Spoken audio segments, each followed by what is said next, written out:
Okay, we're back on Overton.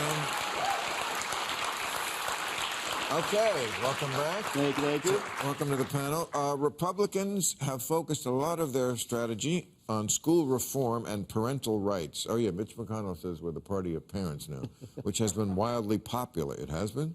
What should the Democrats' response be? What, has it been widely popular? Is that a big...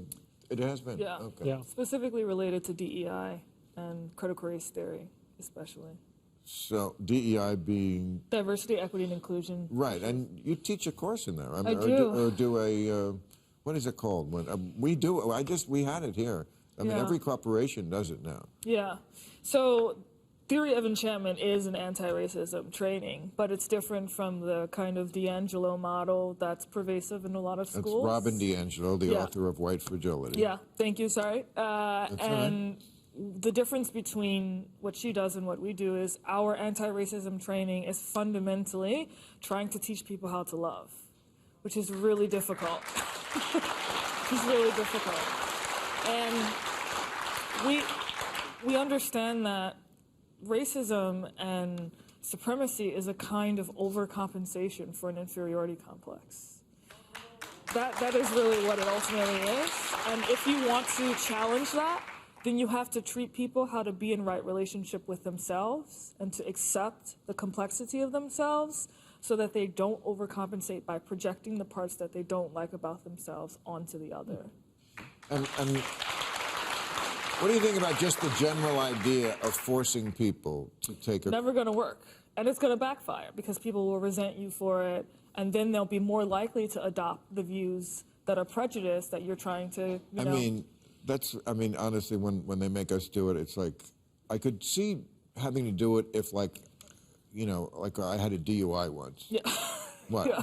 It's like, okay, you made me go, then they made you go to, like, AA meetings, which I thought was bullshit because, like, I'm not an alcoholic. Like, okay, you got me driving a little over the limit. Yeah. You're right. I remember it was 30 years ago. Yeah. I mean, I had leopard shoes on. The cop was going to arrest me. I remember it like it was...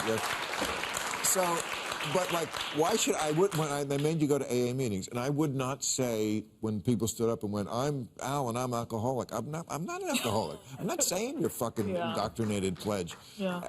But I get that I had to pay a price because I did. But like, to make me But that's the problem with, I mean, I've also gone through multiple DI trainings, and it feels like it's a product of a bureaucracy. It feels like it's being shoved down your throat. Everyone sits there politely, doesn't really engage except in platitudes. I mean, real DEI training ought to be a practice you do every day with yourself in terms of trying to be a better human being, not something that you have to go through once a year to check a box for whatever corporation you're working for.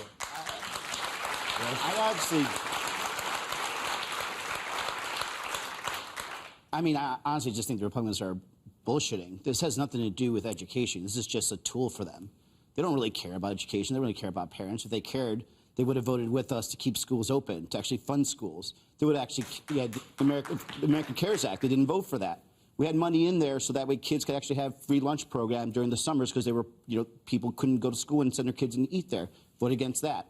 They want to take care of kids and parents. Okay, where are you when it comes to child tax credit? That eliminates 60% of child poverty. They don't give a fuck. No, they just care about kids and schools when it's a wedge issue. That's it. So now it's CTC, now it's DEI, next year it'll be something else, as long as it's a way for them to actually win. But down at the court, they don't care about them. You don't think that? I'm sorry, no. And this is, I've seen the 10 years that I've been at least involved in politics in Arizona. Every year, public schools get cut by the Republicans there. Every year. Yeah, they don't care about those kids then, so why do they also care about now? And the Democratic Party became the party, at least at the state levels, of school closures, of being beholden to unions, and of not giving parents choices to get out of failing public school systems, which they deserve, particularly underserved minorities. And that's a huge issue. And I think Democrats they haven't cared about minorities in forever until it actually matters to them to win elections. So this is where Mike Bloomberg has been driving the Democratic Party in the right direction. Democrats should adopt every opportunity to give parents more control over the education of their children. And I think Democrats are just harming There's nothing themselves, wrong with giving parents more control. I think that's why it's called a school board. It should not be a conservative or liberal issue. We want to have our kids learning productively in school, actually seeing one another because they're not at risk of giving each other COVID. There's no school closures happening right now. There's this idea there's this massive school closure that's happening around. There is no school closure. What's happening right now is there's some teachers that are still sick and they don't have enough teachers. But this idea that there's massive school closure, it's propaganda. It's not true. But what about this broader issue that Bret is bringing up, which is the Democrat refusal to endorse school choice, which parents from all walks of life, from all political parties, endorse because they want to be able to influence the schools that their children go to, especially when they would not normally have access to that because of economic issues and access in general. Well, first of all, I think parents should always be involved and should have full access to the education for their kids, right? They should have control over the school boards. They should not be, you have a right to know what's happening in your school, and you have a right to say what's happening there. When we talk about school choice, if it was actually a true choice, I would get that. But what we've seen in Arizona is that most of the time, the choice only ends up helping those people that are already helping themselves. The richer, better off, end up finding themselves in the better charter schools, and at the same time, they end up gutting the poor schools, the kids of color.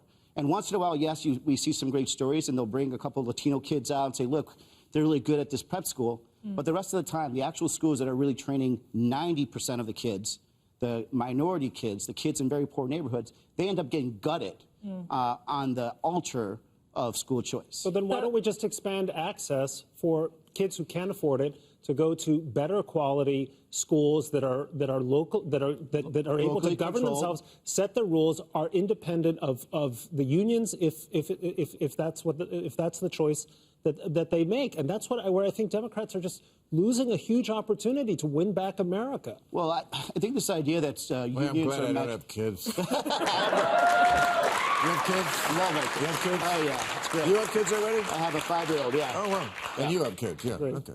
Yeah. No, it's very popular. Even celebrities do it. I've never understood it. There's still time. All right. There's still time. I got to wrap this up. Very enlightening. Thank you, everybody. Thank you.